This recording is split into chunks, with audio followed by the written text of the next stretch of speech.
Hello folks, I'm going to tackle the bullet pointed questions on vision, establishing vision in order. So the first one, who would you involve in the drafting of your vision statement and how would this be organised? I know the document, the article that we read, focused mainly on involving staff and departments. It referred to faculty quite often. I think it's important to involve all stakeholders in the drafting of a vision statement, so as well as departments, heads of year, student council, parent-teacher organisations. Involving students is the one I wanted to focus on a little bit, because it is important, like the document that we read, to give them examples and to let them know exactly what the purpose of a vision statement is. And looking at vision statements from other schools with students, I think would be really interesting, because you could ask the students what school they would like to go to based on the vision statement. And given that this is a selling point for a lot of schools, it would be really interesting to hear from students how a school's vision statement sells the institution to them. I think Board of Governors might have an input as well. I know that wasn't really mentioned in the article, perhaps because it seemed to be American-centric in its approach. But given that the Board of Governors also drive the school, or in their own way, they drive the school, I think it must align with the direction that they want the school to take and that they believe that the school can get there. In terms of how would you ensure an effective consultation process takes place, excuse me while I just refer to my notes, cheating a little.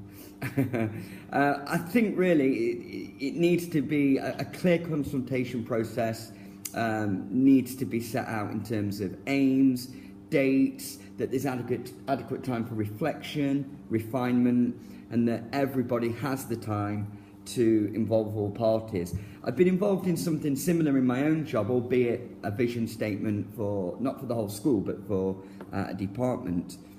And actually, when you go away from a session where you're thinking about the vision, it's only maybe 2 or 3 weeks later that the appropriateness or the reliability of that vision statement becomes clear. So I think that time for reflection is really important. That's kind of what I wanted to say on that bit. Moving on to the second bullet point, which obstacles could you face in the effective implementation of an agreed vision? What would you need in place to overcome these obstacles? So again, I'm deviating, I suppose, a little bit away from the key principles in the article. I was thinking here, linking back to my previous idea of including all stakeholders, I focused a little bit on pupils last time, thinking more about parents here.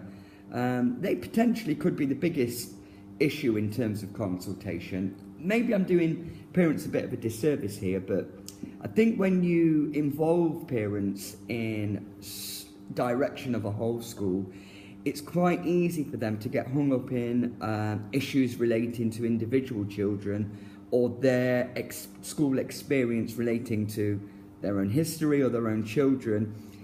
And again, it might be slightly difficult for a parent to see the bigger picture in terms of the direction of a school.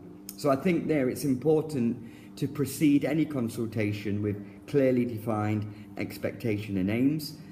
I think where parents are involved as well, it would be important to look at the outgoing vision and to fully understand why it is there's need for a refresher of the vision. It may be that the aims of the previous vision have been met, in which case it might be easier to get parent buy-in, and hopefully they'd be excited in being part of the vision of the new school, the new direction of the school, should I say. One of the obstacles could also be loyalty to an old vision or the fear of change that was mentioned in the article. I suppose this really reflects some of the obstacles that could be there when you do get multiple agencies involved in something like designing or suggesting a new vision. Okay, lost my notes again. What is the school leader's role in creating the vision and ensuring the school lives the vision? This got me thinking, this one, because I think a lot of people might think that they have a key role, I was pleased that the article linked to this task spoke more about a group of people coming together to create this vision, because certainly I think the school leader's role is to facilitate, listen to and give a voice to everyone who has a vested interest in the school's vision, whilst ensuring that the vision is obtainable and it's something that can be effectively implemented within the context and environment of the school. It definitely should be aspirational rather than reflecting current practice. Otherwise, it's not a vision. I'm glad that was pointed out in the article. I think that's straightforward for all of us involved in school leadership anyway. But again, linking back to my previous point about getting other people involved in a vision, that needs to be clearly explained that this is where we want to be. This is not some sort of motto for the school of where we are and how we see ourselves. This is definitely a destination to be arrived at rather than where we are now. So in terms of the question, I would expect, I don't think the school leader needs any more of an input or a say than any of the stakeholder involved in the process. Really, if you think about it, a vision statement might be in place long after the school leader themselves have left. So I think it should be attached to the school, the whole school, as opposed to the leader. So therefore, I think the school leader should facilitate and oversee rather than lead.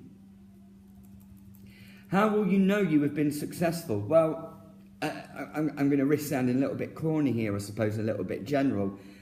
It is a difficult process, having been involved in it myself, but you know you've been successful because it feels right. And I know that is not in adherence with the SMART targets because it's not quantifiable, measurable and all the rest of it. But it should feel exciting, it should feel like it's a challenge, it should encourage everybody involved in the child at the school to play a part in that direction, not just put onus on teachers or leaders or the child. It should be about everyone. Certainly should place children and young people at the heart of its core values. And referring back to Nolan's 7 principles in a previous module or task, it should be a statement that is well known, it's referred to, it's used to back up and consolidate decision making, and I think all of those things will combine to make it successful.